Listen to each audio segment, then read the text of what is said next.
Ain't nobody love me better, make me happy, make me feel this way. Ain't nobody love me better, make me happy, make me feel this way. Ain't nobody love me better, make me happy, yeah, make me feel this way. Hey, everybody. How's it going? Good to see you. Welcome to RBN and welcome to the JB Show on the Revolutionary Blackout Network. It's so good to see you. I'd like to give a warm welcome to all of you and remind you that the JB Show streams every Sunday at 1 p.m. Eastern Standard Time, and you can catch me on the RBN Roundtable on Thursdays at 6 p.m. Eastern Standard Time. I also host my own channel called the Jaybefaunt Channel during the week on Tuesdays at 2 p.m. Eastern Standard Time. Please make sure to click that thumbs up, and please do not forget to subscribe if you are new, and click the ding ding bell icon because you know that the algorithm don't like us. So good to see everybody here in the chat today. Is nice. All right, I'm gonna be real with y'all. All right, can we talk? I did not feel like doing the show today. I didn't feel like coming on. I'm exhausted. I just didn't feel like doing it. I cut the grass this morning. I just didn't feel like doing it. And then on top of it, there's just some things I just don't feel like talking about. So the only real reason why I'm here is because I actually love y'all. I love the viewers. But other than that, I didn't feel like doing it today. JB wanted to take a sick day, a personal day, a day off, a day to chillax, a day to woosa. That's what I wanted. But I didn't. Now I'm here. Because love y'all. You know, but it is what it is because there's some things to talk about. There's always something to talk about. And it's good to see everybody here in the chat. CBC voters, so good to see you, Panquake, as always. Sean Brock is already in with the questions. March protest demanding a peace summit. I'm trying to get that wave going in Code Pink for groups since I'm banned from Twitter too. Oh, yikes. Peace is something that we're always striving for. Thank you so much. Hello, Christopher. Nice to see you as well. And Jean, it is so good to see you in here. Thank you for the reply. Brandy, so good to see you as well. Eric Gray, hey everybody. Leroy, my brother from another mother, good to see you as well. I dang out my baby. Hi fam. Hello fam. Good to see you. Ahoy, good to see you in here as well. Rodrigo, forget the shit libs. Why not reach out to anti-war conservatives? I hope they watch us because guess what? That's something that we can actually have a coalition on. That's so good. Yes, I try to be. I have a I have a terrible voice, but at the same time, I like music. So if your ears bleed, I'm sorry. Jerry, good to see you as well. YepX says, looking forward to the next Women's Summit. Hope to catch it live. Yes, be sure to be ready by 7:15 tonight Eastern Standard Time because that's when it starts. And she will have two more panels. Savvy will have two more panels on this evening. Who else? Let me see. Yeah. And that's why I mean, look, I think it's I think it's not just a physical exhaustion that I'm feeling, and I think this is a lot of people right now too. I think it's also a mental and emotional exhaustion that we're feeling. Um, and part of me thinks that that mental and emotional exhaustion is compounded by or exacerbated by the issues that we face as a society, and a lot of it is compounded by economic issues that we feel in our day-to-day lives. A lot of us are feeling the weight of housing insecurity, food insecurity, not being paid a living wage. We're working hours upon hours outside of the purview of what is really normal for us to have as far as being able to lead a good quality of life. And so because of that, that fatigue that we are feeling is also coupled with the fatigue that we have regarding foreign policy, the fatigue we have regarding the suffering of people, and real talk, I mean, a lot of what we are feeling today, these days, and a lot of suffering that we are seeing that goes on is typically because of the capitalist structure that we live in. So because of that, that seeing capitalism's effect on other people and how other people are being oppressed on top of feeling our own weight of our own depression and oppression coupled together, it just drains us like crazy. And then people wonder why there's some times where we just don't feel like doing anything, and there are times where you just want to lay down and do nothing. And then a lot of people who are either capitalists or capitalist sympathizers want to blame you for being lazy when really it's your body, your mind, and your heart basically experiencing the effects of this system, which makes you feel this way, which makes you feel unproductive and not productive in a capitalist fashion, but just wanting to do the things that you would like to do. And so, because of all this, then you're wiped out. But then you get blamed for being lazy. And it's like, wait. And then you start to internalize that capitalism. You're like, am I lazy or am I just exhausted? And it's like, uh, I honestly do think it's exhaustion. And this isn't, and this isn't some cop out, which capitalists would probably see it as. And it's like, well, you should make sure to get more rest. Well, maybe if we didn't have to work all these hours and maybe we didn't see so much suffering in the world, then maybe, just maybe, we would probably be able to, I don't know, get enough rest. I don't know. Maybe. I'm just saying.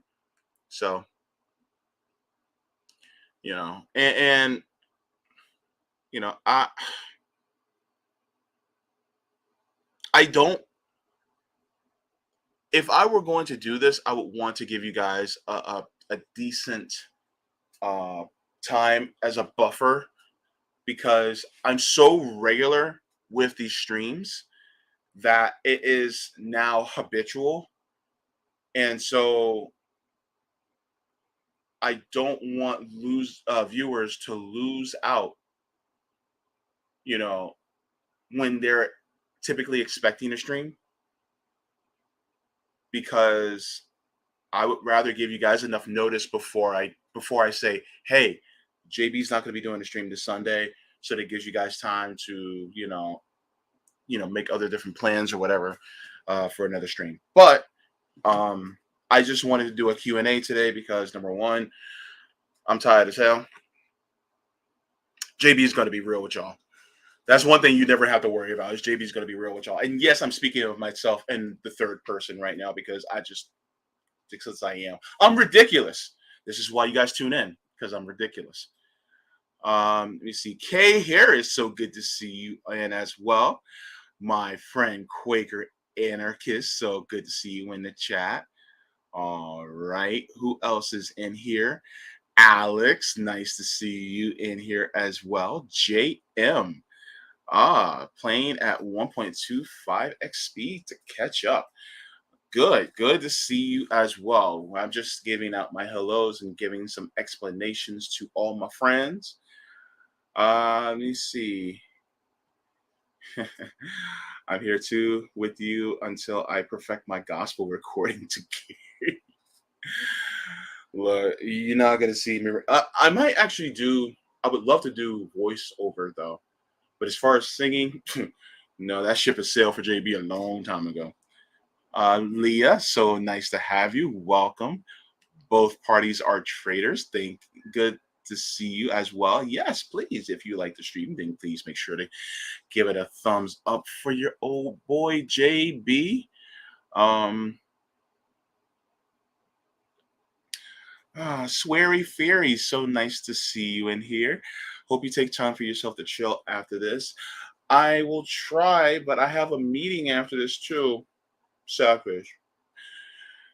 Uh, but hopefully the meeting goes fairly quickly and we will see how that goes. Let me see. Gary S. Seth, legalize the only path to undermine K Street lobbyist control of government.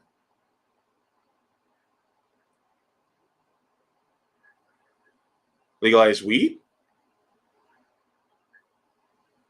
I mean, if you're talking about legalizing weed, I mean, I agree. No argument there. Fred Edwards says, how you doing? Good to see you. Yeah, I used to watch her all the time.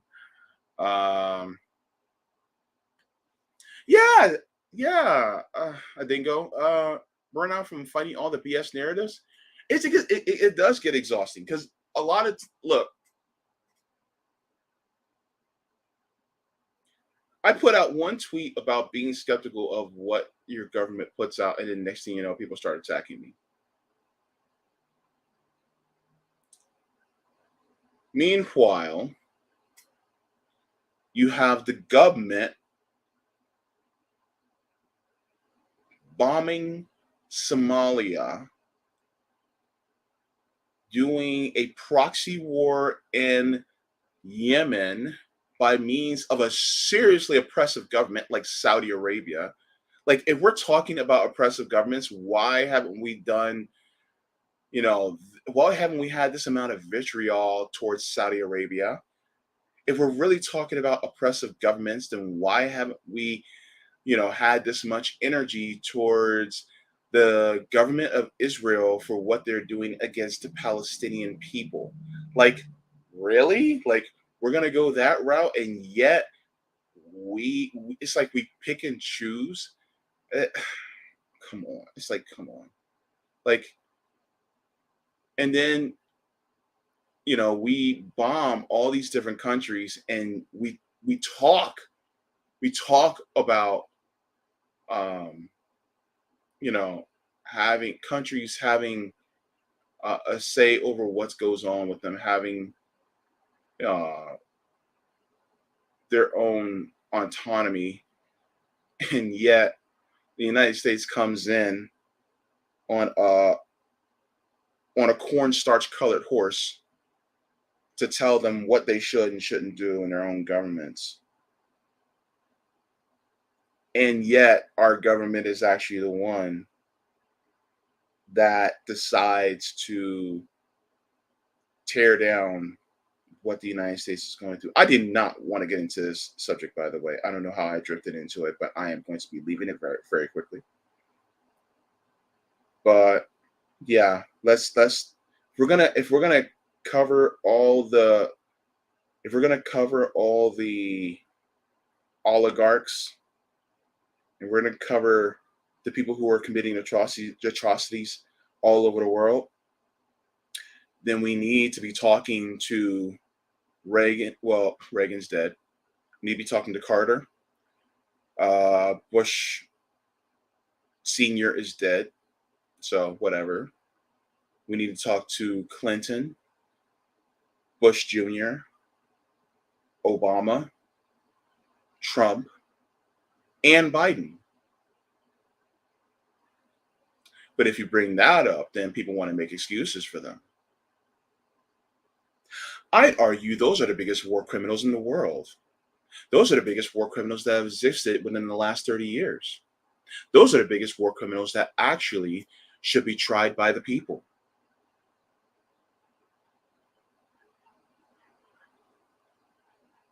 But then people want to fight me on it because they're been listening to Western propaganda like crazy. What do I know? I got a lot out of just that one comment, but thank you so much, Adingo. Appreciate it. So good. So good to see you in here as well. Totally normal reaction. Sometimes I honestly think that we are at a point right now where if you look at people who aren't normal, that's the most realistic and natural reaction to what's going on. If you are purely content and happy go lucky with everything in life, what the fuck is wrong with you? Like, and not meaning that I don't want people to be content with their life and be happy, but knowing all the things that are going on around the world, especially under this oppressive capitalist system,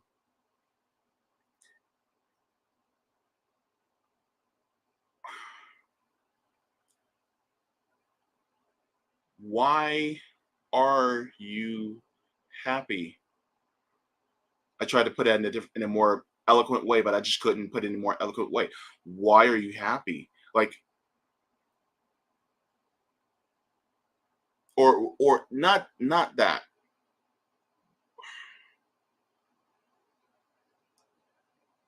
It's kind of hard because it's like you want to be happy despite what's going on, but at the same time,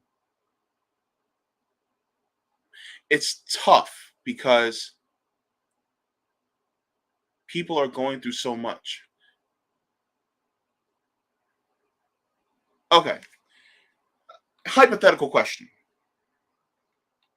If the United States suddenly disappeared,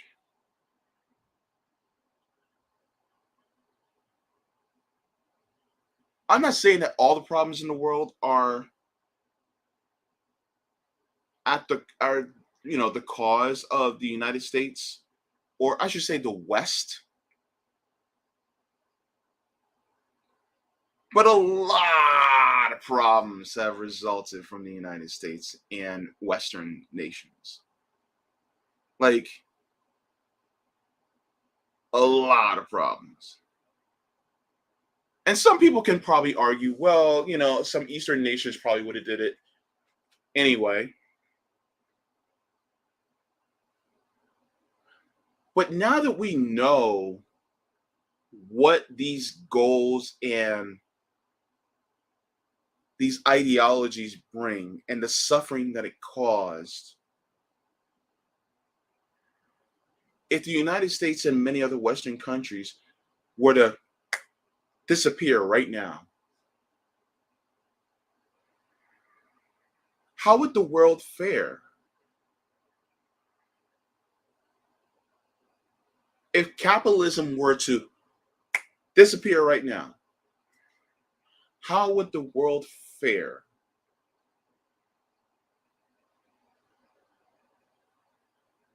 Would there be as much death and destruction as we see right now? I think that's a valid question to ask, don't you?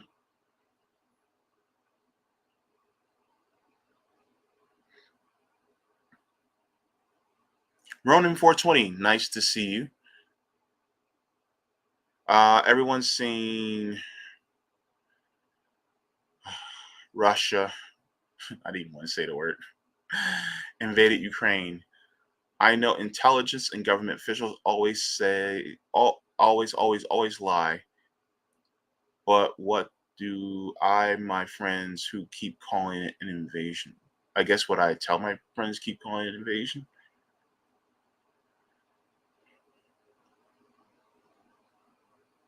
God, I didn't want to get into the subject. Fuck. I wanted to stay away from Russia and Ukraine on my show because people have been talking about it ad nauseum. From what I've been reading outside of the Western corporate media narrative, is that there really isn't a good guy in this fight. You have the Azov battalion that's going on in Ukraine that is fighting ethnic Russians right now. You also have a lot of Ukrainian soldiers that are holding back Black Ukrainians from seeking refuge by getting on trains to get to where they need to go. You have Russians that are condemning Vladimir Putin for his actions. You have a lot of Americans condemning Vladimir Putin without condemning the Azov battalion for being Nazis on the ground, and you don't have them, uh, condemning Joe Biden by giving weapons to Nazis in Ukraine. Then you have NATO, which is basically a Western capitalist, imperialist faction of nations that are brought together that are basically trying to step at Russia's doorstep. And yeah,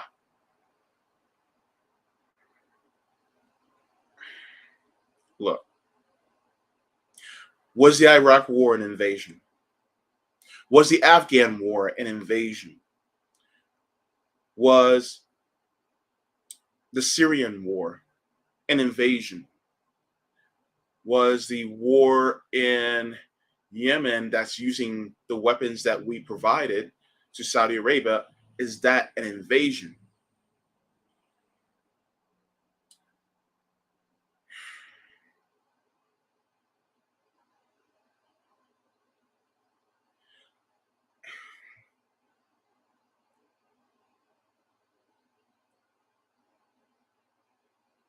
Capitalism has brought upon us these conflicts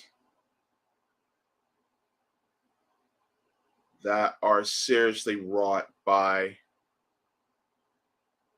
imperialism and just think about the underlying reasons as to why these things are taking place. Follow the money. Just follow the money. That's all you have to do. 9 times out of 10, it's because of that. Follow the money. I don't think there's any party to defend in this, except for the innocent people that are on the ground, the innocent Russians that are on the ground, the innocent Ukrainians that are on the ground, including, by the way, the Black Ukrainians, the African Ukrainians that are on the ground. I'm only on the side of the people that are trying to seek refuge or that are being oppressed by all this. That's all I can really say about the whole thing. For the most part, I guess it's best for me to leave it there.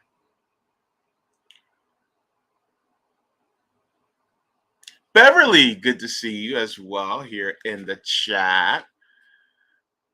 Thank you so much. Let me see.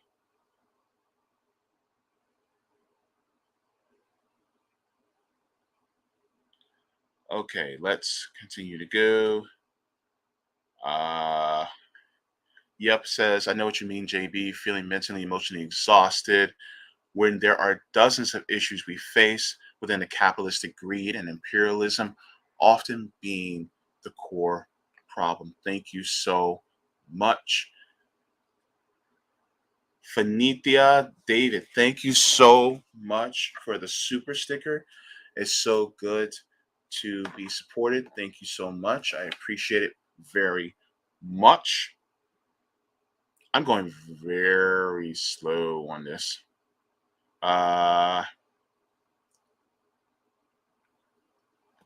Julian says you can check out the Durian on YouTube or Rumble if you want to learn facts about the conflict with Russia. Thank you so much for that.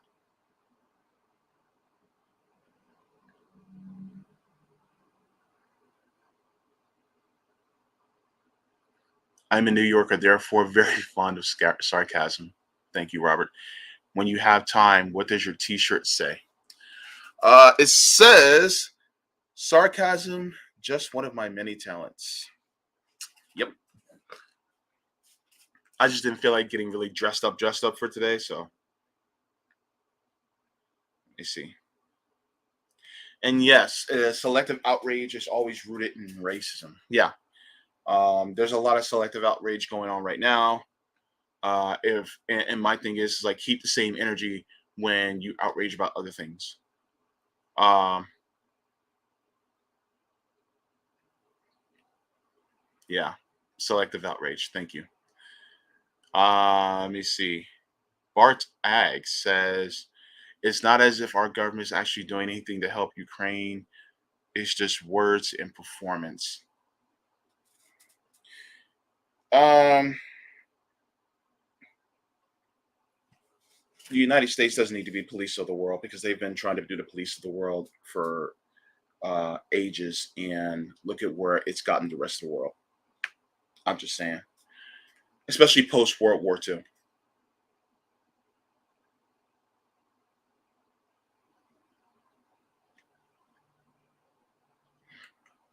Gary says, JB, come on now. That is exactly how the system wins. Your intolerance for other people's drug of choice, chemical racism, for lack of a better term. Yeah, yeah. Hello, Steve. Good to see you as well in the chat. Anthony, hello, hello. Brandy says, I have been getting attacked for pointing out the Nazi paramilitary groups in Ukraine. It hasn't stopped me. Watch Ukraine on Fire by Oliver Stone. It's on YouTube. This is Biden's war. Great suggestion. Thank you so much, Brandy. I appreciate that. Let me see. Who else is in the chat? Creative Experiments. If healthcare is tied to work, then what is the minimum hours needed to get healthcare? I don't think there's an actual law, and my coworker just got a deal for working 2 days a week.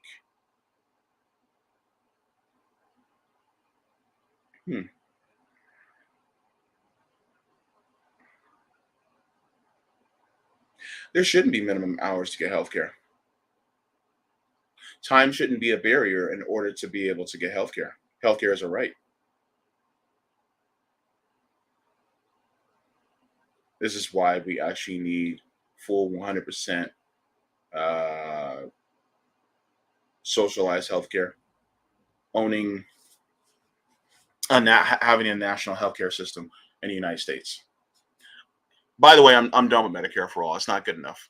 I actually want a nationalized healthcare system. Like, no. Own it all. But publicly, own it all. So yeah. But thank you for that creative experiments. That's a good question. Let me see. Holly Horn, good to see you. All right. Who else is in the chat today?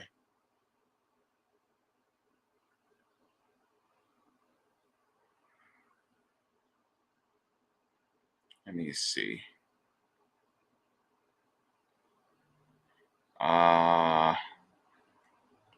JM says, give me a beer. I hate beer. It just tastes nasty to me.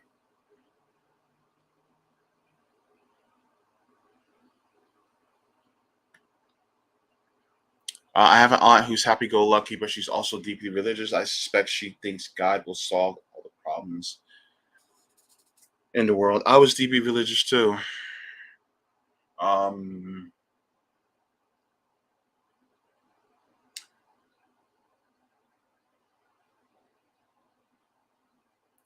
Look, I'm more now spiritual than religious, but if there truly is a God, shoot. If he wants to solve all the problems, be my guest. I'm not. I'm not. I'm not holding out about it though. Like, if honestly, if it happens, great. But if not, we still got to keep on fighting just in case. Let me see. Also,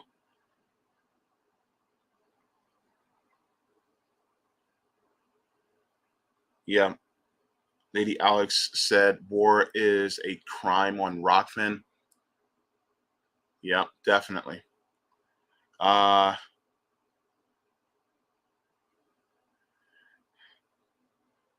Toreoi. I I hopefully I pronounced that correctly. If not, then please correct me. But if you trace most problems, it stems from the United States of America's government. Modern issues, I can't disagree. Alex says socialism would flourish globally without the existence of the United States. That's true. Uh,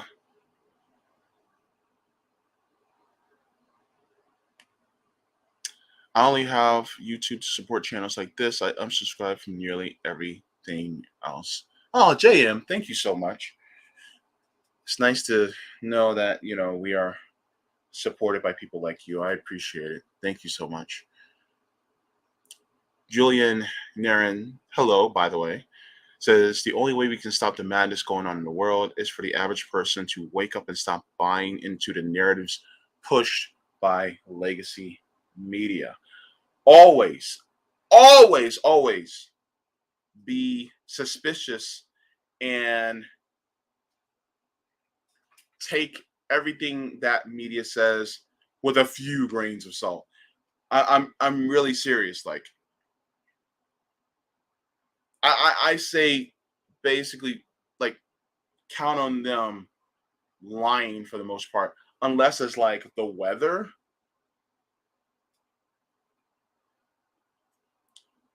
Like, and if it's typically the like, and when it's the actual news portion, not the opinion portion.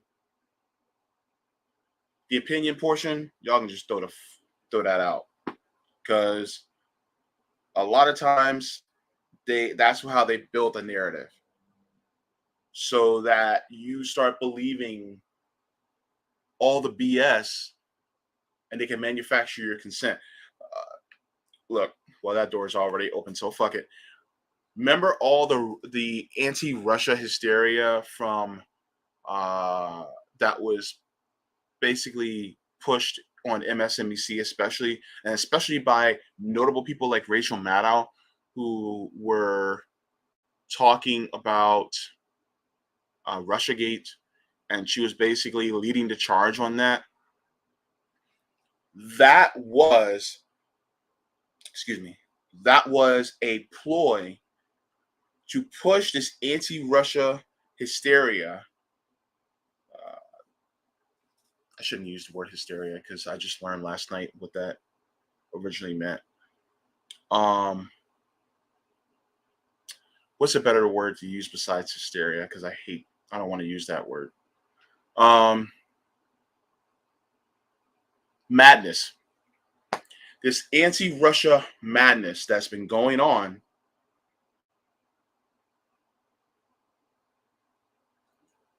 was because of the vilification of a said president, Trump, while not sitting and recognizing that Trump was doing the exact same things that people like Biden, Obama, Bush, and Clinton were doing. And so it was used to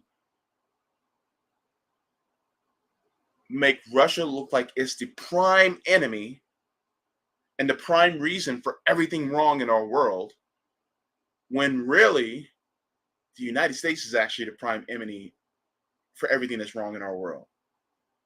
Now, does Russia do some shitty stuff? Of course. Is Vladimir Putin shit? Definitely. But Vladimir Putin's like Ultron, whereas fucking the United States president is like Thanos. Like, come on. So, well, I mean, unless you watch um what's the name of that show? Oh my god, for some reason I'm forgetting shit. God, being on dialysis really sucks sometimes. Um What if you're watching What If and you saw that episode about Ultron, and what if Ultron actually was able to uh, do what he was supposed to do and got the cradle and got the body of vision, and is able to use all the Infinity Stones to get it from Ultron to affect all realities? Then I mean, yeah, you can say Ultron is worse, but I mean within the MCU. But anyways, what I mean is that the United States has been the main culprit among a lot of the stuff that's been going on, and people just don't want to wake up to it. So, yeah.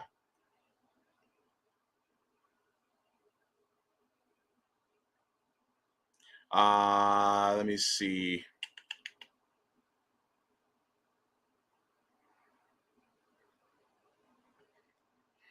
That's why U.S. propaganda is so effective and it comes from all angles.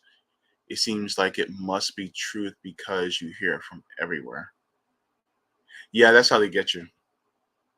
Also, by the way, last week I had Z on and we were talking, and there was something that I had wrote down that I want to say in regarding being poor,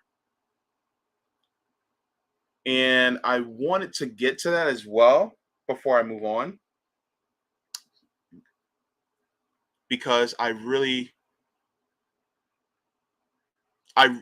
to say this, but I never got to say this. And you can kind of combine it with this subject too, because a lot of times, like, we have enough money to go for war, but when it comes to actually providing for the people of this nation, we don't do Dickie McGee's acts, to use the phrasing of a prominent bread tuber.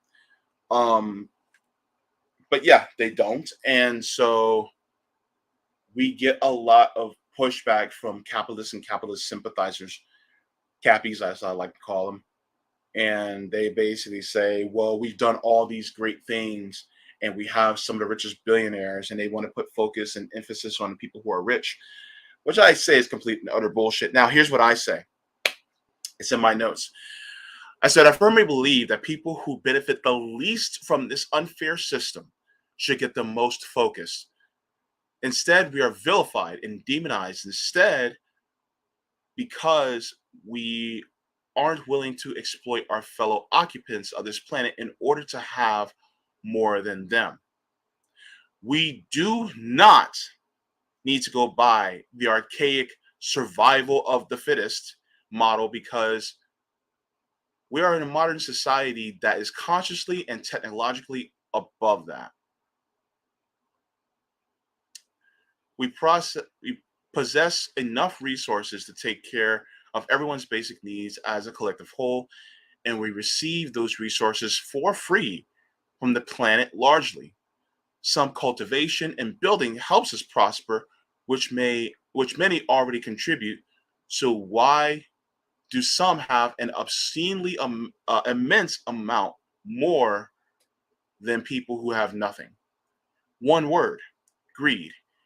We need a system that discourages and stamps down greed, not exacerbates and fosters it. So basically, what I was saying is that a lot of times people will make excuses for capitalism, and they'll say things like, well, it's helped so many people around the world. And it's like, but it also left so many people out. And my thing is, the people who have so much more,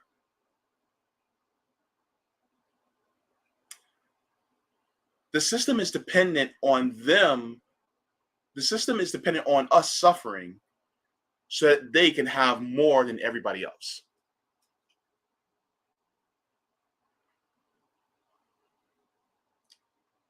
If we don't suffer, they don't have the excess. They don't have the hoarding. And so our suffering brings them blessings, right? And you can see how screwed up that is, because if we truly had equality,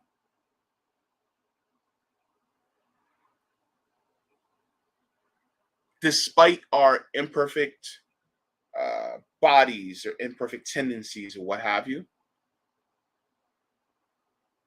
we would make strides to make sure that everyone has at least a floor. But even arguing to have a floor is considered bad. Socialism and communism are were created to be synonymous with bad.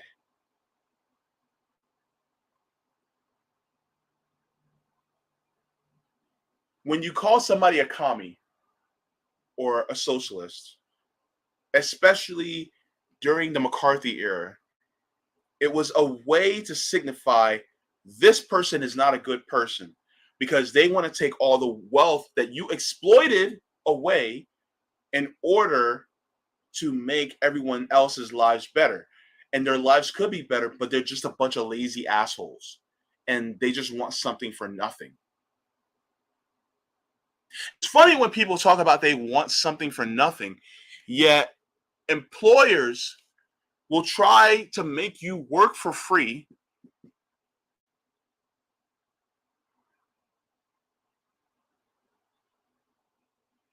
They will try to get you to do things. They will try to cut costs across the board. But I was always taught that you get what you pay for, right? I mean, if you get what you pay for, and if you're not willing to pay good money for it, play stupid games, get stupid prizes.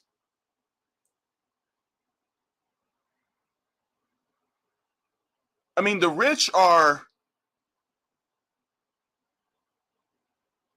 they're literally buying up houses across this nation and trying to make us a nation of renters.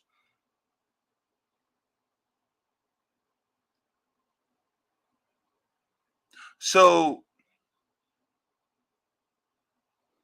they basically want themselves to be the only people that actually own anything. It's just it's just weird to me because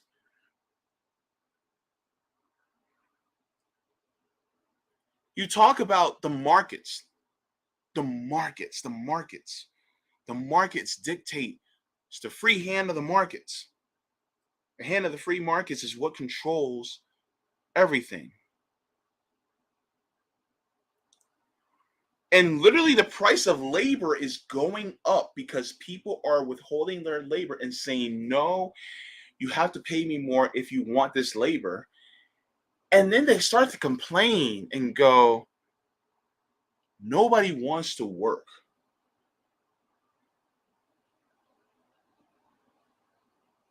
But that's just the hand of the market, right?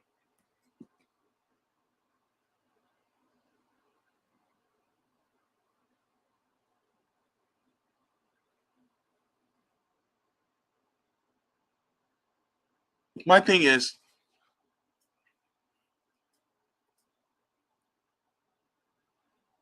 if you don't like the free head of the market when the labor uses it,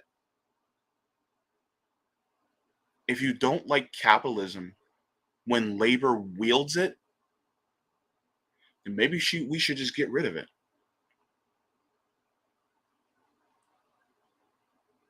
It's funny because look at what happened with the GameStop whole situation. Working and a lot of poor people decided to buy up extremely cheap stock, and they raised the stock price, earning millions of dollars collectively. And what did the super rich do? They stopped it. They said, it's not fair. No, you can't do that. Even though it's completely legal, it was completely fair. When a small group of people play capitalism and get more than everybody else, it is considered okay. That's just the way the system works. But when everybody else starts playing and starts to play it better than them, then that's when it's seen as unfair. Case in point, Greenwood, Ohio, also known as Black Wall Street. They were literally playing the capitalist game. This little town was whooping their ass in capitalism, in the free markets. And what did they do? Bomb the shit out of them. Burn the entire goddamn town down. So it seems like every single time we try to play the game and we start to succeed, then they're like, okay, we got to rig it some more because we don't really want them to have anything. They're learning. They're learning. No, we can't do this. Why the hell do you think that my ancestors were not allowed to read and write? Because if we learned, then that means we may know how to beat them at their own game. Or create an entire brand new game that's more fair than what the ones that they have. Why do you think redlining happened?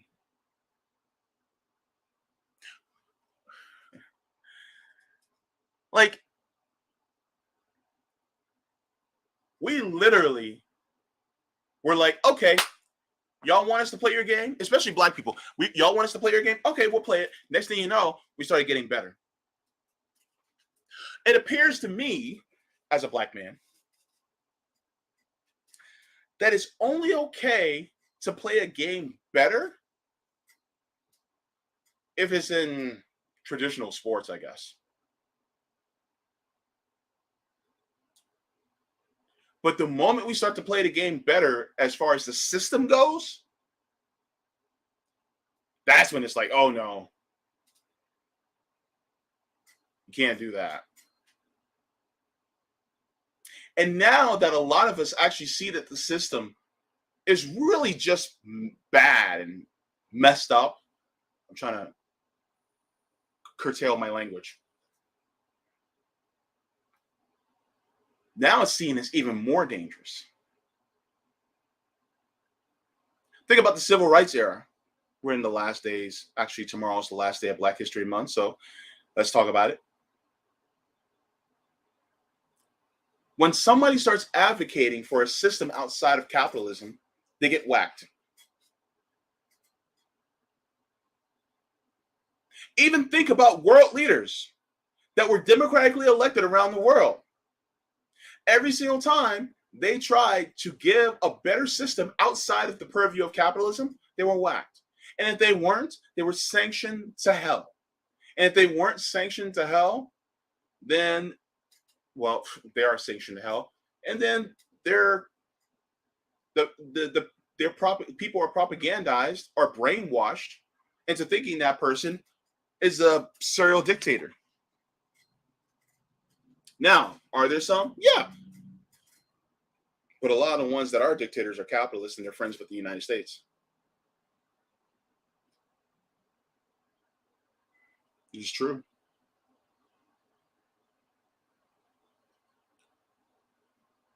People want to talk about, people want to whitewash a lot of the black revolutionaries that have came up, especially during the civil rights era. Actually, I would argue that we're still in the civil rights era, but that's another whole different story. But a lot of people would argue that, oh, they were just trying to get equality for, all the races. And it's just like, they were trying to get equality, but it wasn't just racial equality. If it was just for racial equality, Dr. King would still be alive. He's only a couple years older than my grandmother. He would still be alive. Fred Hampton was, I think, maybe a little bit older than my mom. Maybe a couple years older than my mom. He would still be alive. If it was just about racial equality, yeah, no, they'd still be alive. Once you start to get to the economics of it and you start to actually go up against the system of capital, and I'm not just talking about the Jeff Bezoses and the Elon Musks and the Warren Buffetts of the world. I'm not just talking about them. I'm talking about the people who are secret and rich. I'm talking about the people who have more money in one bank account than what Jeff Bezos has. I'm talking about people who are so rich that Jeff Bezos is like middle class to them. I'm talking about the people who own the central banks. I'm talking about the people who own the Federal Reserve and JP Morgan and the IMF and all these other different banks. Like, that's what I'm talking about.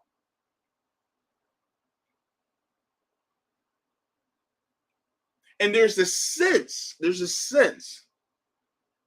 that they think that they're better than every single one of us, just simply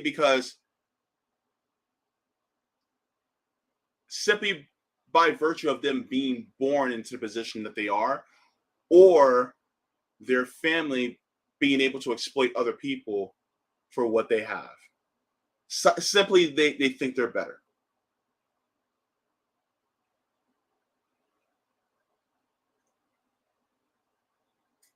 Let me get to the chat.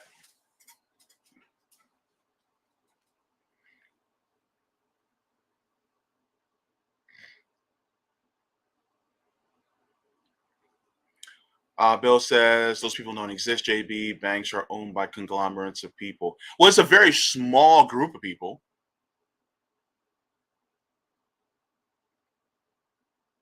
I mean, if anything, I mean, look, if those banks actually exist by a conglomerate of people, then guess what? Then I honestly do think that everybody should have part ownership in those banks, and they should be owned collectively by everybody. But yeah.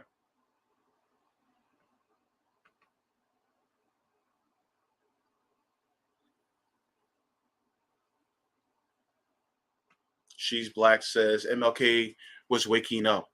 America might be, I think you said might be going to hell by MLK as a must read. Thank you for that. Appreciate it. Savvy Sav says someone owns JP Morgan.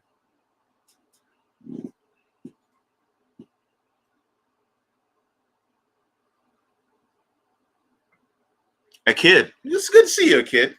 Said Jay, how are you able to maintain your energy throughout the week and in your shows while being on dialysis? Thanks for all you do. Oh man, thank you. Boy, that's a good question.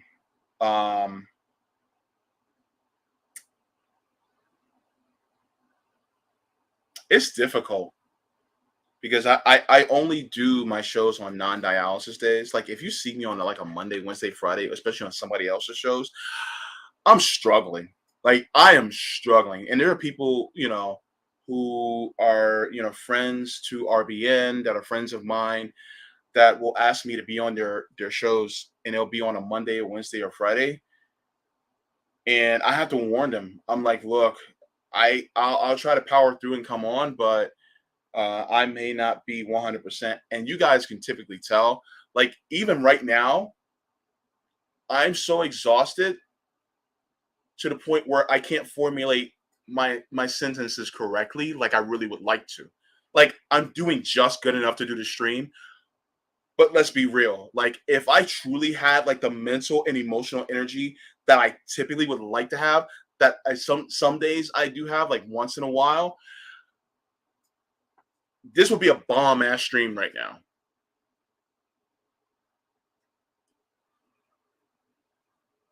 I think I'm at mediocre right now. So I do apologize about that. It's just I still want to talk, you know, because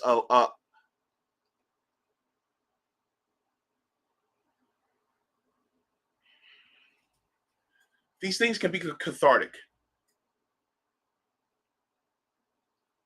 Because a lot of times we go out into the world and we hear people talk about the same notion that, you know, oh, well, this just the way it is. They say it is what it is. And they'll talk about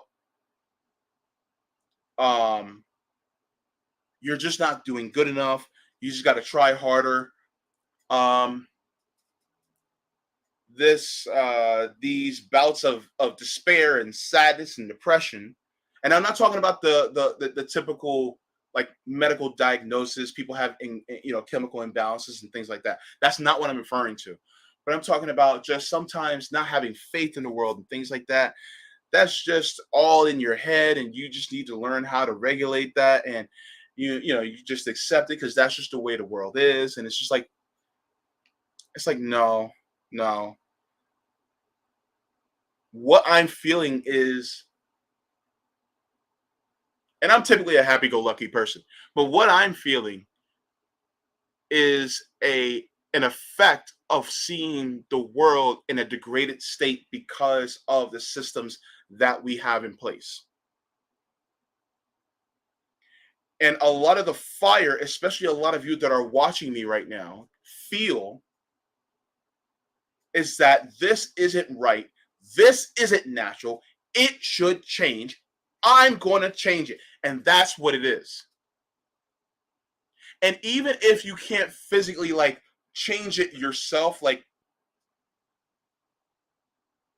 directly, you're talking to people who feel the need to change it. When you have those water protectors going out there to fight against these fossil fuel companies, when you're going to a march to talk about healthcare, when you're going out there and talking about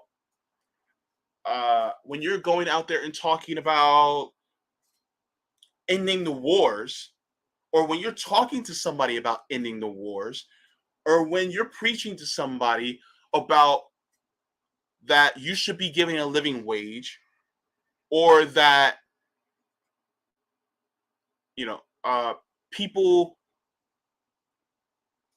fighting against climate change, you're sensing something is wrong, something is wrong, and a lot of us already know what the problem is, and that is your sense of justice, that is your sense of compassion, that is driving you to speak out about these things. It's that sense of justice and compassion is one of the reasons why I do this show. Truth be told,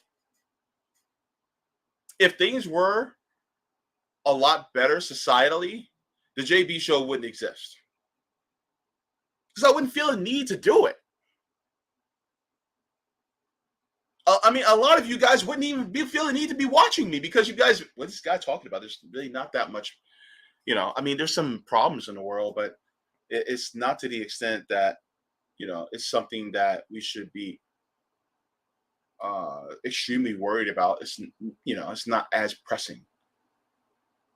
And by problems in the world, I'm talking about people, having, you know, health issues that, just aren't curable right now, or, people dying because even if the systems were fixed to, a great degree, people still die because, well, it's just humanity. We can't do anything about that, you know, or just, some relationship issues or things like that. But outside of that, it's a lot.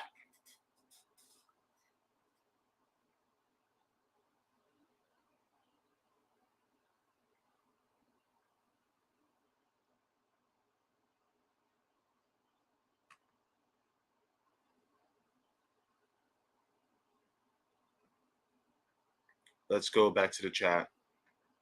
I saw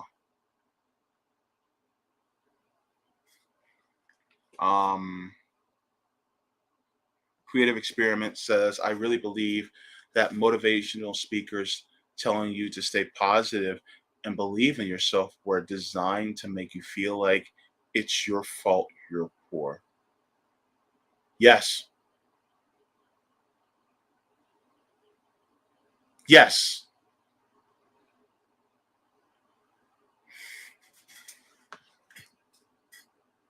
Let me show y'all something. Let me show you something. I'm gonna hang on. I this was shared by Consciously, and I'm gonna share this picture again because it makes so much sense. And I even called Sabby. Sabby can attest to this. I even called her about it because it just made so much sense. And if I can find it, hang on. Let's do this. Make it easier. All right. Okay. JB, come on. Oh, here we go. Boom, found it. All right. I'm going to show you guys something, and I hope that this kind of helps people to understand where I'm coming from. If you're new and you're looking at this, I want you guys to know exactly where I'm coming from. Here's a picture. And this is something that typically, when people talk about interpersonal relationships, they typically, use analogies like this. And it says, when a flower doesn't bloom, you fix the environment in which it grows, not the flower. So basically, from an interpersonal perspective,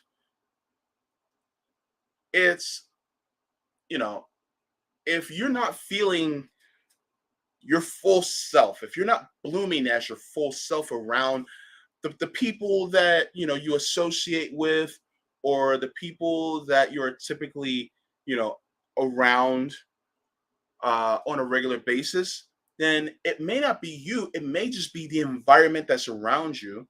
So you have to fix the environment by either switching the environment, fixing the environment.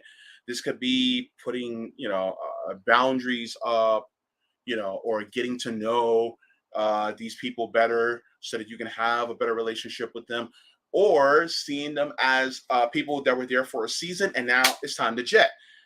People typically use this for interpersonal reasons. I use this from a societal systemic reason. I said in my tweet, I said, this can be applied to society under capitalism.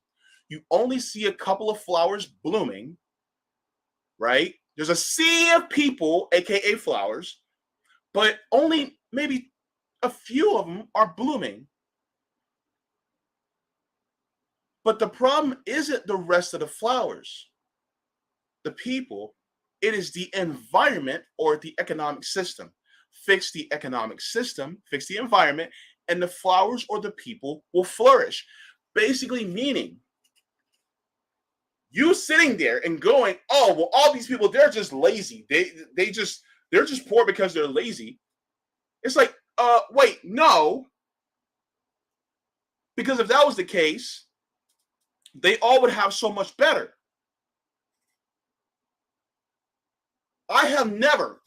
I'll put it this way, I have never in my life seen anyone work harder than a poor person. I haven't. I mean, I literally see poor people work all the time. And they work hard as hell, probably more harder than a lot of these billionaires. And the billionaires will talk about, oh, well, I work 60 hours a week and blah, blah, blah.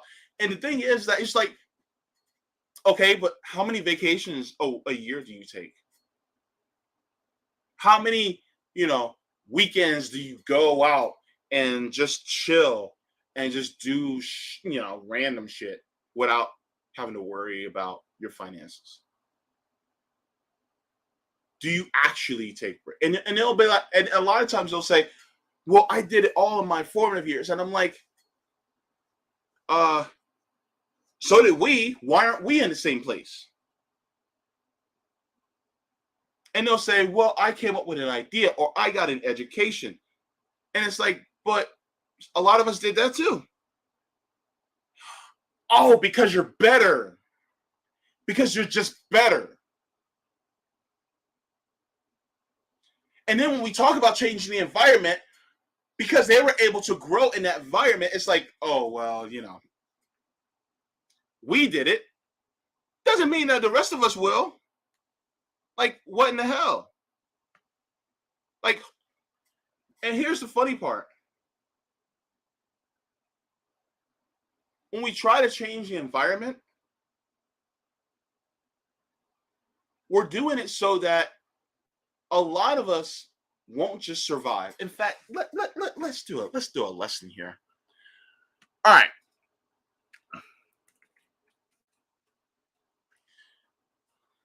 Let's do the definition of survive. All right. I'll get back to this in a second. Let's go to the definition, because this is something that people need to realize. Because people say, "Oh, you're surviving. That's good," and relatively, okay. Scroll down. This is from the Oxford Dictionary. Survive, meaning continue to live or exist, especially in spite of danger or hardship, or continue to live or exist in spite of an accidental or ordeal. Remain alive after the death of a particular person. Doesn't sound very pleasant, right? Okay, let's go to thrive. What is the dictionary definition of thrive? The dictionary definition of thrive is prosper, flourish, thrive. Let me see. Okay. To grow or develop well or vigorously. So basically, survive is basically the floor. Thrive is far above that. So even though the flowers haven't bloomed, they're just surviving. They haven't bloomed yet, but they're just barely hanging on. But when a flower starts to thrive, that's when it opens up its petals and it lets everything in. Because it's now like, okay, we can thrive now. And the thing is we're trying to thrive and we're constantly being told that, no, it's unfair for you to thrive. It's unfair to us. And why is it unfair to us? Because we can't have excess if you thrive. Bingo, motherfucker. Bingo. You can't have excess if we thrive. Guess what? You can't hoard if we thrive. Guess what? Yes. And that is okay. Because if we're thriving, you're thriving. Which means that if we're thriving and you don't have an excess, you still thrive anyway.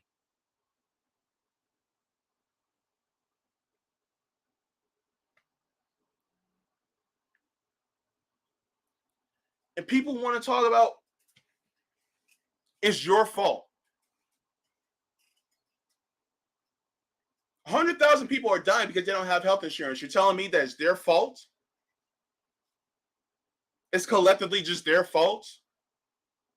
Even though they work all the time and they work their ass off? You mean a lot of people who are watching right now who actually went to school, who are thousands of dollars in debt, who tried to do the right thing? You mean to tell me that something wrong with them? They played the game by your rules. They played the game by your rules, and guess what? They're still merely surviving. You told them that they would thrive if they went by this prescription, and they're not. They're not. Why didn't I go to college? Because I knew that I would just be barely surviving whether I did or not. Why is my homie Savvy thousands of dollars in student loan debt? Why are you on student loan debt? You tried to do the right thing. Is it because, well, you just didn't choose the right major? Is it just you? Because a lot of times those go, well, you just didn't have the right ideas. You weren't smart enough. You weren't good enough.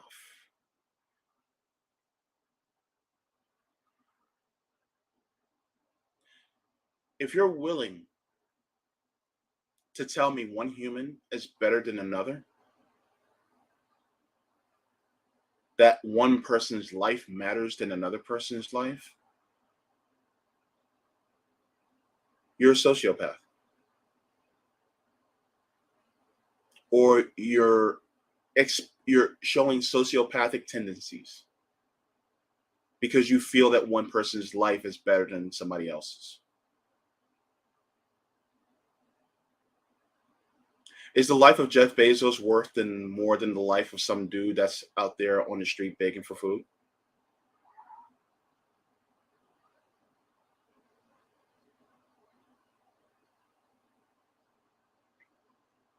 If you say yes, get help. Get help. Because do you really want people to treat you that way too? As viewing their lives more than yours?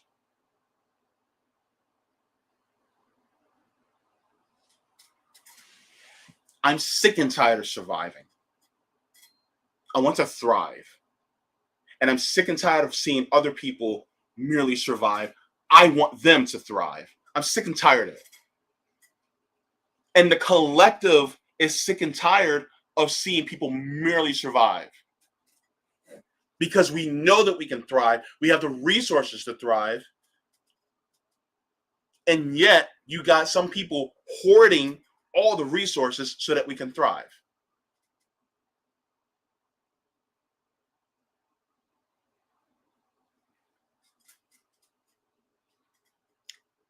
And you know what, Bill? You made a good point. And even a lot of times, they'll tell the middle class that you are better than those of people like me that are in the poor class.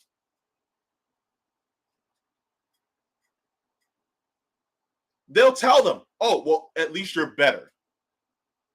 At least you're smarter. At least you're more worthy. That's what they do.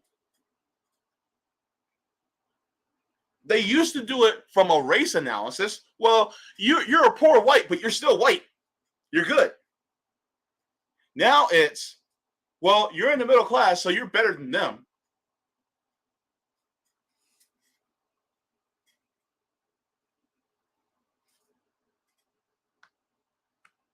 And these people, they do this.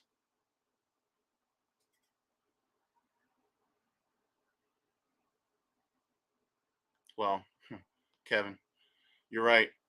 You better learn it on video, and nobody's going to get help with this in this health system because they can't afford it. Yeah.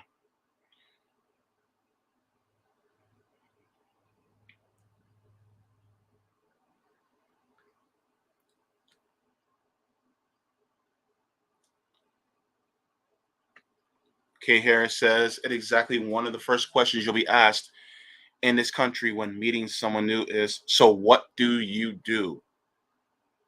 I.e., how much respect should I give based on your answer?" Kay Harris, that was your mic drop moment. Thank you. How much respect should I give you based on your answer? Basically, I am, and then say the answer to that question.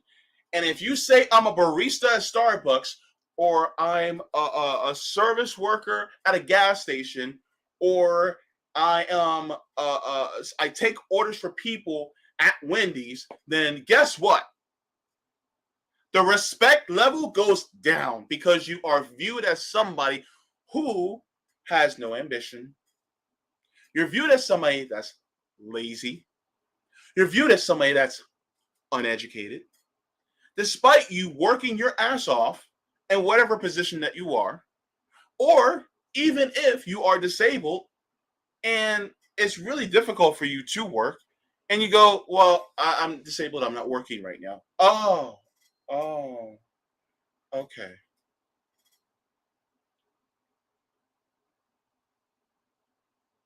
Let me say I'm a venture capitalist and I get all the respect in the room. I'll get all the respect. It's like, oh, you're a venture capitalist? Well, how did you get into that? And then next thing you know, you're like, I just make money off of money, and I leech money off of poor people. That's basically what I do. And it's acceptable. Like, what? It's acceptable. You know what's really messed up? Is the fact that we live in a country where people don't question how you get your money. They just respect you that you have a lot of money. I'll repeat myself. They respect you because you have a lot of money. They don't question how you got your money.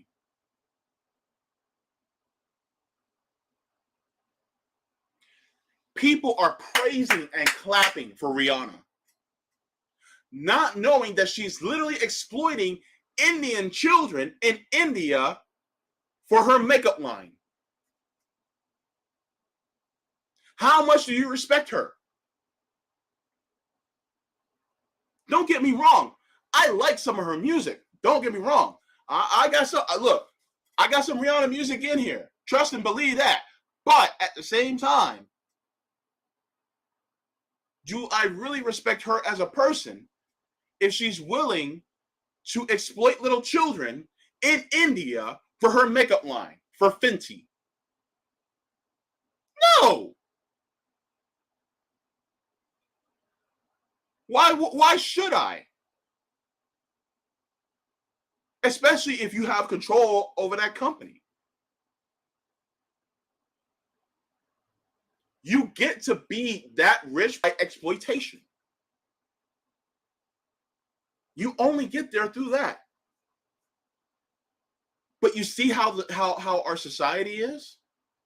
Once you start to make obscene amounts of wealth, they don't care how you got it. It's just that you got it. And you're seen as better in some way. You're seen as smarter. You're seen as more eloquent. You're seen as more attractive. You're seen as so many of these positive, adjectives that even when you do something really bad, they make excuses for you.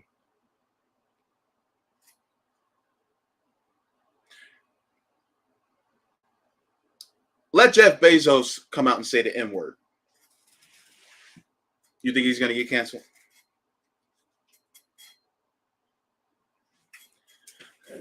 Let us find out that Jeff Bezos was doing some horrible things and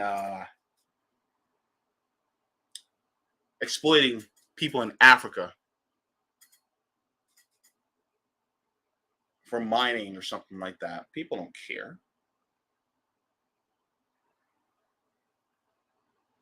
Elon Musk, his family owned an emerald mine, exploiting, labor from Africans.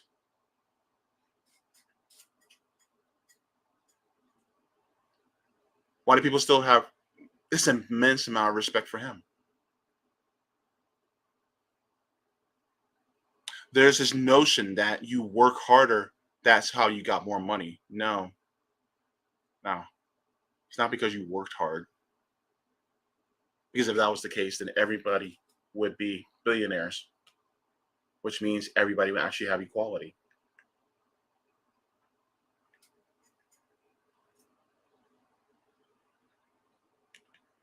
Um, She's Blessed says Beyonce was doing the same thing. This is why I took pride in downloading her music on Napster for free.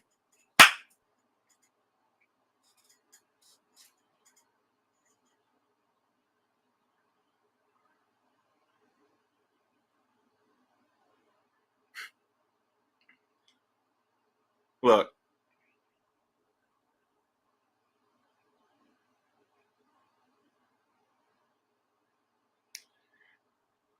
we're tired of just merely surviving in this system.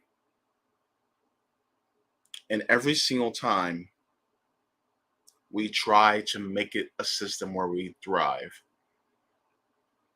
they send the goons out after us. They send the police, the popo, out to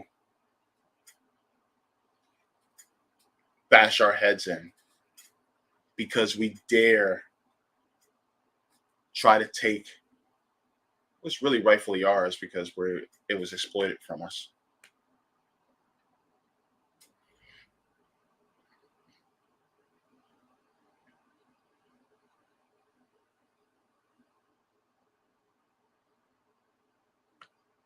Gene, good to see you, Gene.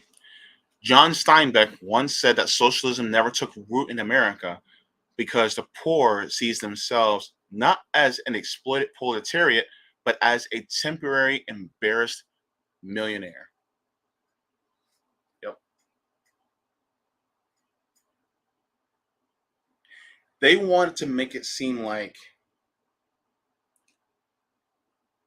you should be embarrassed because you're poor. Poor is a sin in this society. When really, poor is a systemic issue. Being poor in this system is not an individual flaw, it is a systemic flaw. But they don't want you to know that. They don't want you to think that. And so, therefore, they will make it seem like it's your fault because of the system. This is like being in a house, right? And you're in a house, you start to get a cough, right? You start to get a cough, and then after that, you start getting more symptoms. The symptoms start to grow. You start to cough up, a little phlegm. Then you start feeling very exhausted, and things just don't seem right in your system and your body. And then you get to a point where you're just sick. You're like, I don't know what happened. And then somebody comes in and goes, well, it's because you're not eating right. You're not exercising enough. You're not doing your daily intake of vitamins. Are you meditating? Right? But then you're just like, nah, I'm doing all the right things. It's just something's just not right. Somebody does an observation in your house. They look around, they go to a corner right near one of the air vents, and they go, yo, there's black spots right. Dude, you got black mold. And then you're like, oh, I have black mold in my house. That's why. Well, why do I have black mold? And then you come to find out that the builder cut corners for your household. So now you got black mold in the house because the builder decided to cut some corners. And then you want to change it, but they won't allow you to change it. You want to fix it, but they won't allow you to fix it. Instead of blaming the person, instead of blaming the system, they want to blame the person. This is the same thing. You cannot sit here and tell me that most of the world just decided to be lazy and poor. You can't tell me that. And yet, some people still want to cling on to that bogus idea.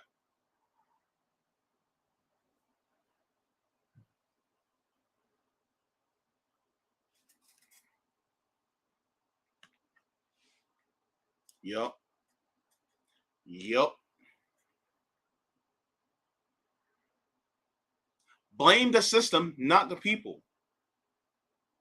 The people who are quote unquote lazy are a very small population, and they're usually the kids of the super rich. That's who the lazy ones are, because they don't have to work in order to survive. They don't have to do anything to survive. All they have to do is just sit there and just let everything come to them. Guess what? Those are the lazy ones. We're literally working out here and breaking ourselves to the bone for what?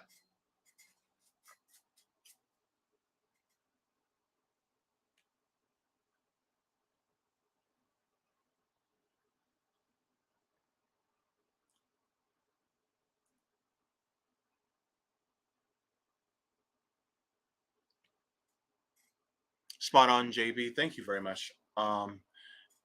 Poverty is a sin of society, but it's painted as a sin in society. That's to say, it is society's flaw, but it's framed to be viewed as an individual flaw. Thank you very much.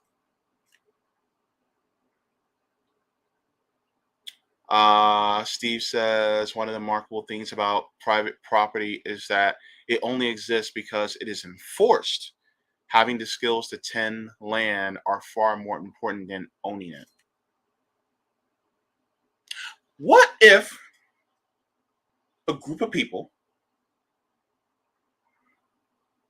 own a huge piece of land and they all just voluntarily, collectively cultivated it?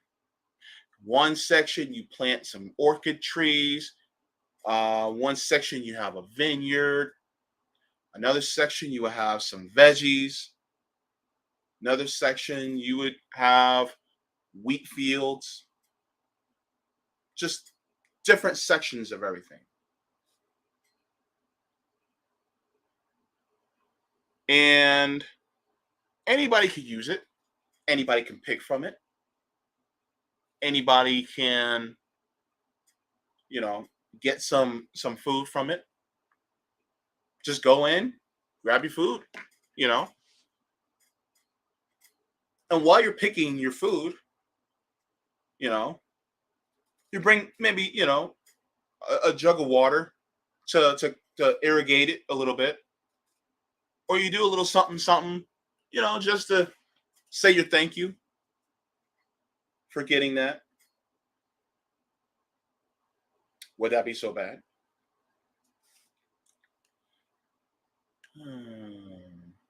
I just thought of that for a second.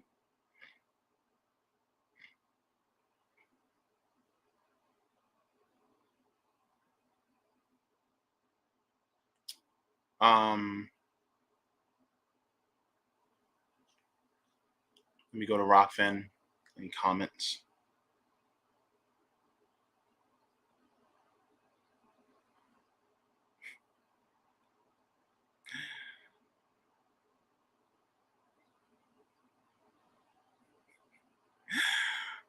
Fred Edward, this was funny. Hold on, let me.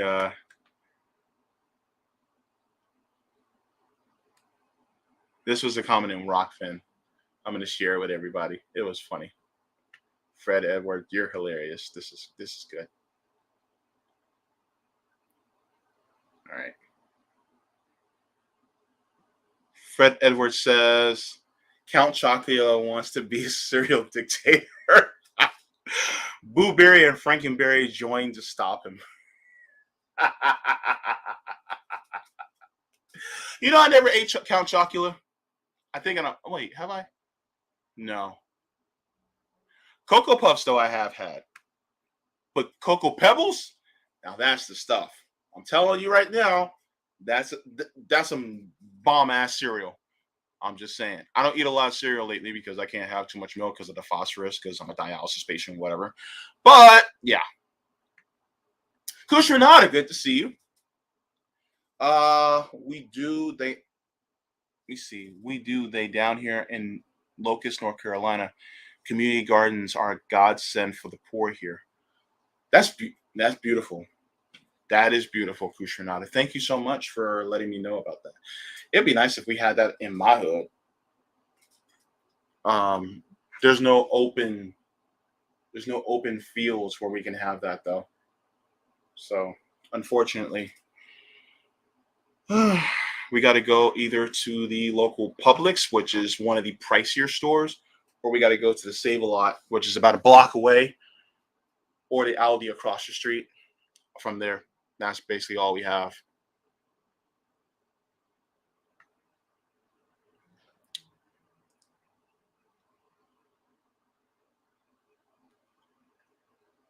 You see.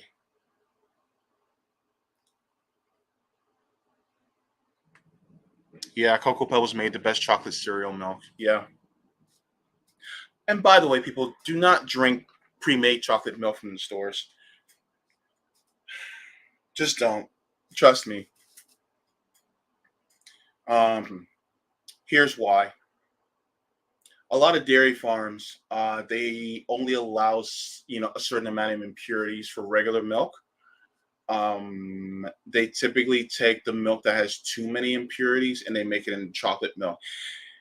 And the chocolate milk, when they add chocolate to it, is typically more of a pinkish color. So get some Nesquik or get some or drink it with your cereal, the regular milk, or get some oat milk or some almond milk or something, but don't buy pre-made chocolate milk. I'm just saying. Be careful out there, y'all.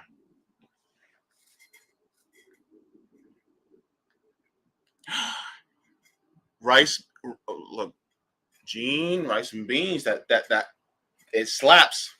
I'm telling you. There's a little bodega over here called Mi Bandera, and they be doing that good. Let me tell you. Trust me, I know. They be doing them rice and beans. Aren't we boycott? Yeah, forget. Well, okay. Get learn how to make your own chocolate milk. Like somebody find a recipe and learn how to do it. And fuck Nestle. But yeah. The hell with Nestle. I don't give a shit about them. Yeah. Don't get that Nestle quick because it's by Nestle, and Nestle they're the reason why our water supply is going to shit. Yeah. Thank you, Gene, for that.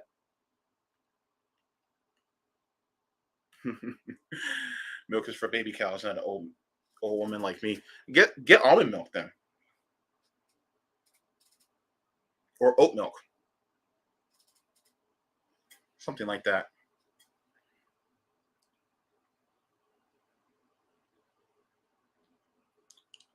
Justin Johnson says, "Leave the city. If I had my own place, I would invite you to stay with me. You don't need much land to grow food. getting ready myself for the spring garden. Yeah. The only problem with that though is for somebody like me, being disabled and having chronic fatigue as much as I do,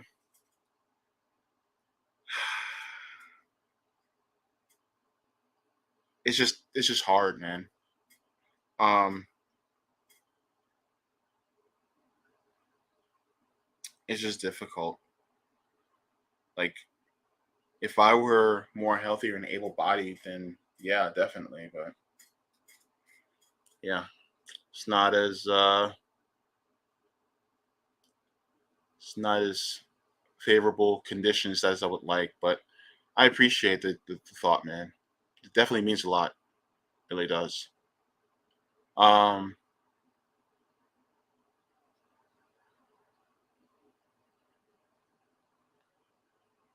yeah, you guys can always buy generic or chocolate mix. You know, it'd be awesome if there was a company that was a co-op that made their own chocolate mix. That would be great. Oh Lord, I'd be like, hey kids, you guys like chocolate milk? And then promote the co-op that actually produces chocolate mix. Oh, boy, I'd be on that thing like white on rice and milk on a plate in a snowstorm season with salt. Let me tell you.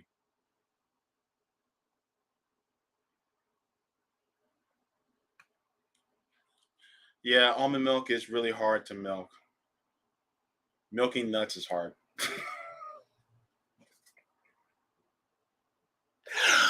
Uncle Warren, you set me up. You set me up. You did.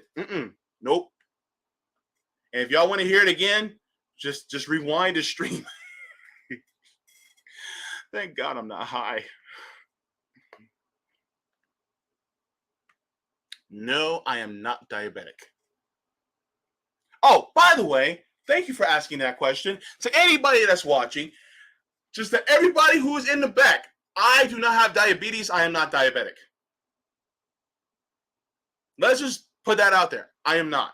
I was diagnosed with nephrotic syndrome when I was a little kid. I had nephrotic syndrome, which is a rare childhood disease, and that's what caused my kidneys to fail. In fact, my blood sugar is always excellent. I also do not have blood pressure issues. My blood pressure is actually typically low. I actually have low blood pressure. I'm hypotensive orthostatic. So just to let everybody know out there, yeah, I don't have it. It runs in my family, and I make sure that I don't eat a lot of sugar, but I don't have it.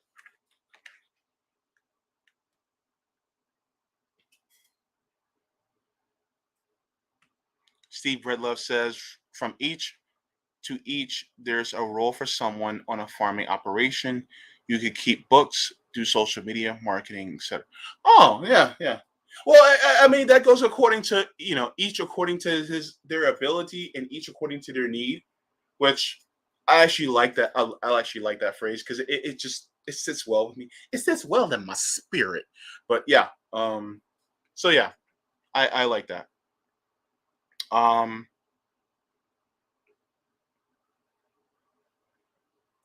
Rich soil and fair climate. Well, I mean, you can grow orange trees here, I guess. We get we're about to go into our strawberry season here in Florida. Plant City is they have strawberry festivals. I wish I can go out there, but uh it's like an hour and 15 minutes, almost an hour and a half drive to Plant City.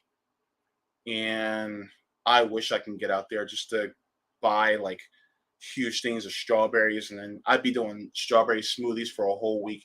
In fact, by the way, I need to get a NutriBullet or something that's similar, um, that's strong that'll last a while because my last NutriBullet burned out. The motor burned out, and I haven't been making smoothies lately, which is a travesty. So I would like to get another one again, but I'm broke, so I have to wait at least until something happens. Let me see.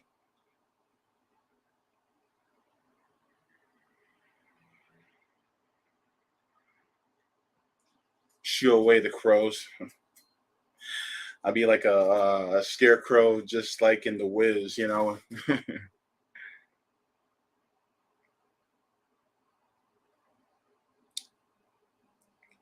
You see. All right, let's go back to this chat.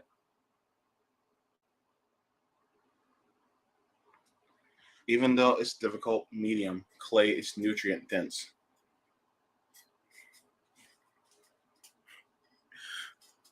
Mwah! Good night, everybody. Let me see.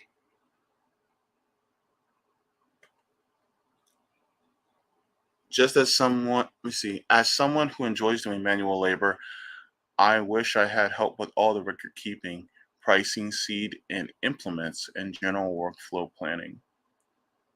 Let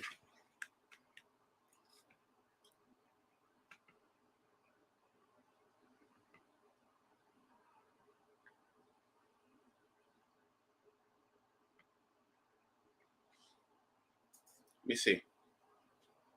Back in the day, my grad grew tomatoes, cucumbers, strawberries, and other stuff across the street from my house in Central Florida near Swampy Lake with no issues, but I do think he used store bought fertilizer. Oh, okay. That's cool. You know what? I want to meet some black farmers.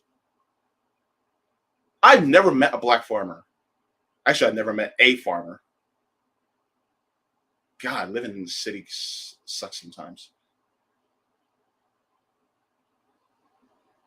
I've never been to a farm. I've never been camping.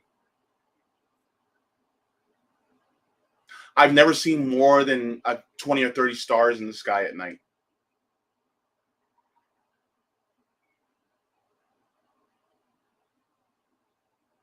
Never rode a horse. Be kind of nervous too, because JB's a little hefty. I don't know. There's a lot I've never done. Lived a very sheltered life. JB's sheltered, y'all. You see.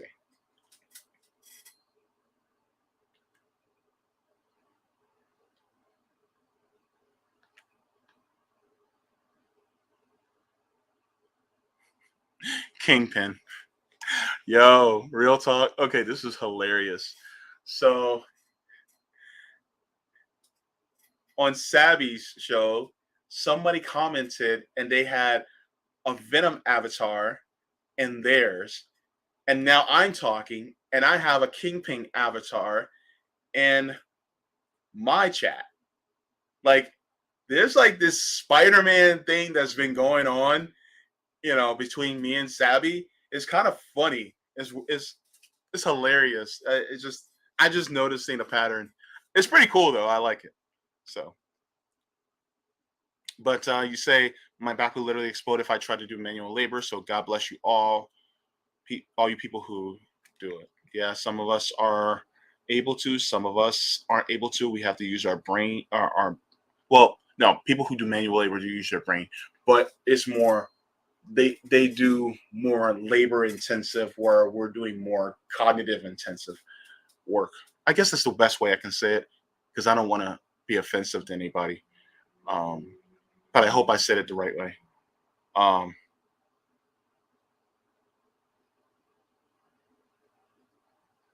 Oh, JB, you have 3 farmers in the chat. Nice to meet you. Okay, I concede my point.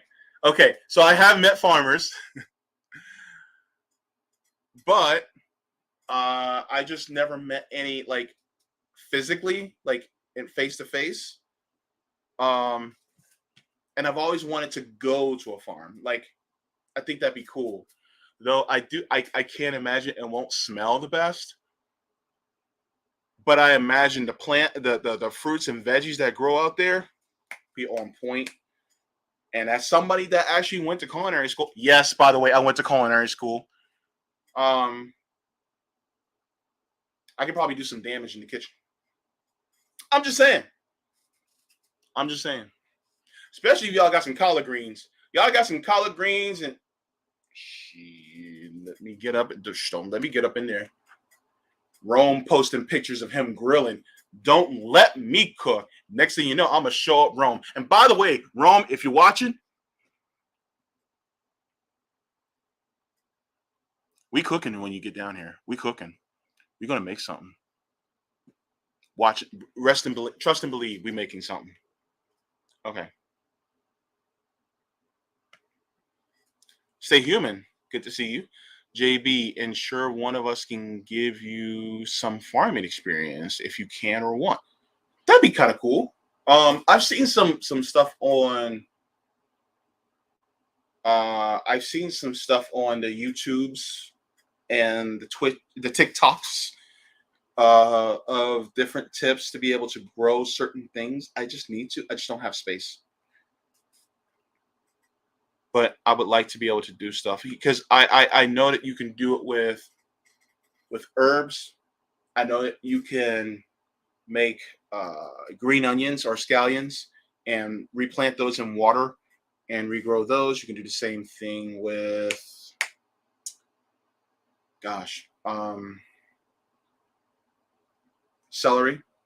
See what I said? Like normal words that should come. Like right now, like my ear, it sounds like I'm in a hall in my head because dialysis and blood pressure and all that stuff is just it's messing me up. So I can't even speak the way I would like to. And because my brain gets foggy a lot, I forget normal words that people are like, how did you forget that word? I just do. So it's just, yeah, this is why when I say I'm exhausted, I really mean I'm exhausted. It affects me mentally. But, herb panthers, all kind of herbs, you know what I'm saying? All kind of herbs. And Dingo said, I love gardening, but my water is polluted and it has Gen X, the PFA forever chemical from the Cape Fear River. So I can only do small containers for a lack of filtered water. Oh man, that sucks. Damn. Echo J says, funny enough, he was a pharmacist by trade, and come to think of it, I don't know why he always had a garden. I don't know why we always had a garden. Grew fruit trees. Oh, nice. Either just a hobbyist or because he's a boomer who went through hard times. My mother talks about my great grandmother and her family owning, it was this big family home up in Chiselhurst, New Jersey. And they grew fruit trees and berries and all this other stuff.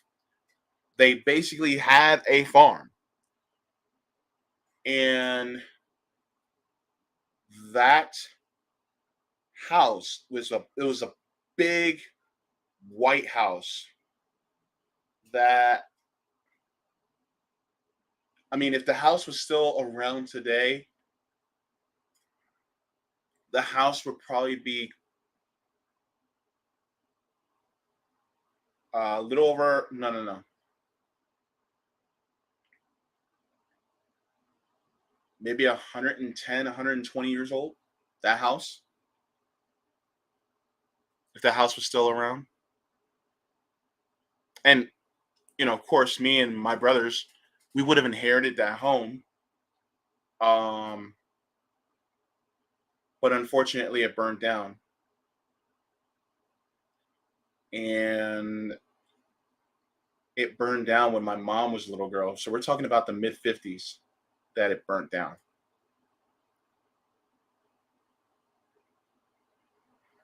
And so I wish that house was still around, and I wish we inherited it because, we would have a home and huge open land to be able to do all this stuff on. But alas, you know, fire happened, and then and I don't think we own the land anymore. Or if we do, I think a family member's trying to sell it and get the money for it. It is what it is. Just whatever. Um, yeah, I think my great aunt holds it. I think my great grandmother gave it to her. My grandmother says she doesn't want it. Oh, oh man, I'm so sorry to hear that.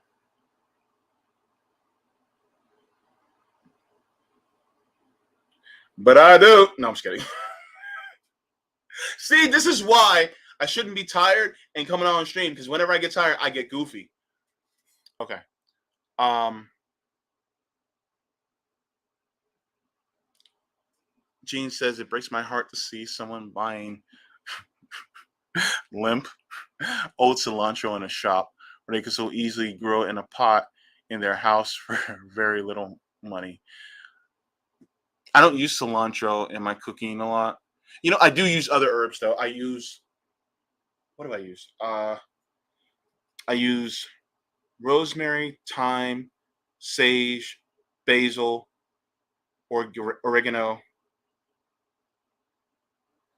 but I just get them dried in a canister. I should start getting them fresh, but I never get to use them, and they just die in the fridge. Um, and I just don't tend to plants like I should.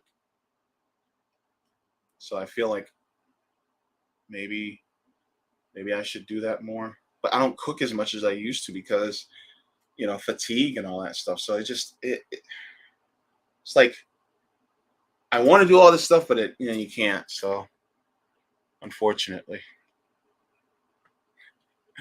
everything is funny when you're yeah. Everything is funny. Let's go.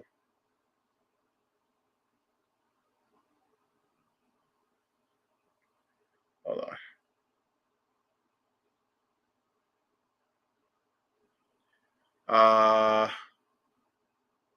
Drake said, "No, hang on. Dang it.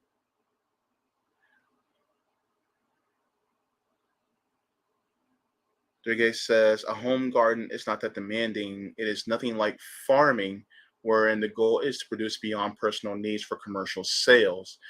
The experience of gardening has benefits via hands in earth and exposure to nature in general. Seeing things grow contributed by your own hands." Yeah, I appreciate that. Yeah, there is definitely a difference. And yeah, you have a point there. I don't own where I live. I do have a front and backyard, but I don't own it here. And so if we do move, which I don't see us staying here that much longer, because we're renting, um, they would probably fine us the security deposit because of having a garden there, which is stupid. But I mean, it's free food, but whatever. No, no, no, no, no, no, no. You're not gonna do that. No, no, no. I like plants. Plants are plants are awesome. It's just I don't got my green. My thumb is not green. Look, my thumb is brown. See, and yeah, growing your own food organically is radical. It is. It is. It's a beautiful thing. I probably could put stuff in pots though, and just leave it outside. I'm thinking. I'm thinking. Buy some soil. Put some, select foods in pots. Like we eat a lot of broccoli in my family. Broccoli, green beans, those are pretty much two main veggies that we eat a lot of. So, um, and probably I should do collard greens too. That'd probably be cool. And then do some fruits, maybe some berries. Do the expensive ones like raspberries and blackberries. Those are expensive. Just plant those here. If they'll grow here, I'm not sure. I definitely do know that we have strawberries here in Florida. So I gotta do some research and see, and if I have the energy to do it, because it's just a lot. But grow bags and grow towers are super easy. Oh, okay. All right. Oh, wait. Oh, that's so nice of you. Dried herbs, organically dried herbs are really awesome. Um, what else do I use? I can't think of anything else that I use right now at the moment. Um,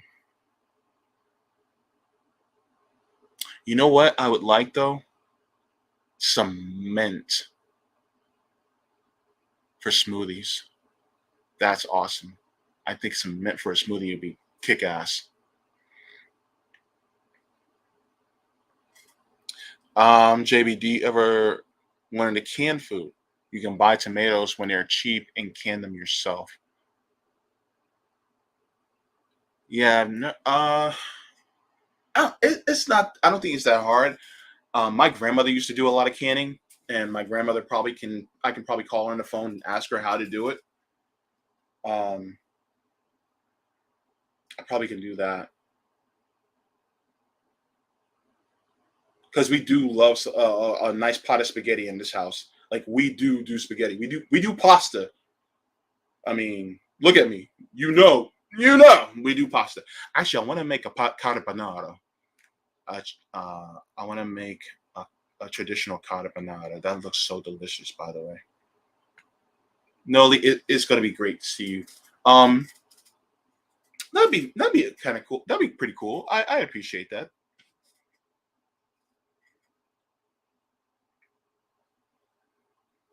Andre. Oh yeah, I showed it earlier. Sarcasm is just one of my many talents. Yep.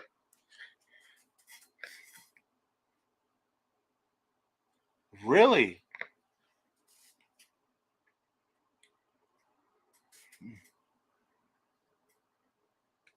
Yeah, strawberries and blueberries are seasonal. That's why I was saying that strawberry season is coming. Uh, Probably in the next couple of weeks or so. I think in Plant City they do the festival, and then you can buy like heaps and bushels of strawberries for really cheap. But yeah, A Kid says, please note that mint is easy to grow and is very robust after it blooms, meaning it's very strong after it starts to grow. You can grow a mid-sized pot. Okay, probably got to go over to the. I wasn't expecting this conversation to go in this direction, but it's pretty cool.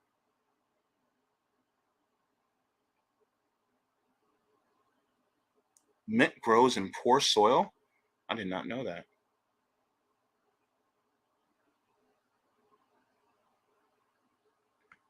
Catnip tea. I have not. Though I will say this: there's this raspberry zinger tea that I have that tastes really good. Um, I have that. Uh, I'm I'm not a huge tea drinker. I typically only drink it when I'm sick, but I should drink tea more often, especially like green tea and stuff.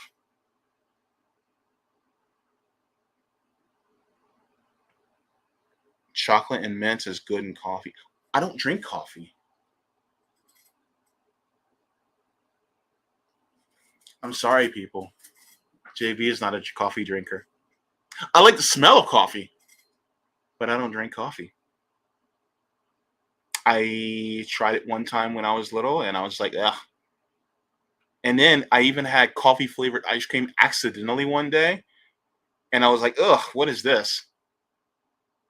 I put the rest back in the box of ice cream because I just mm-mm.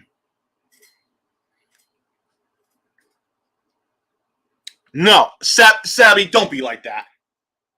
No, no, we all can have tea, okay?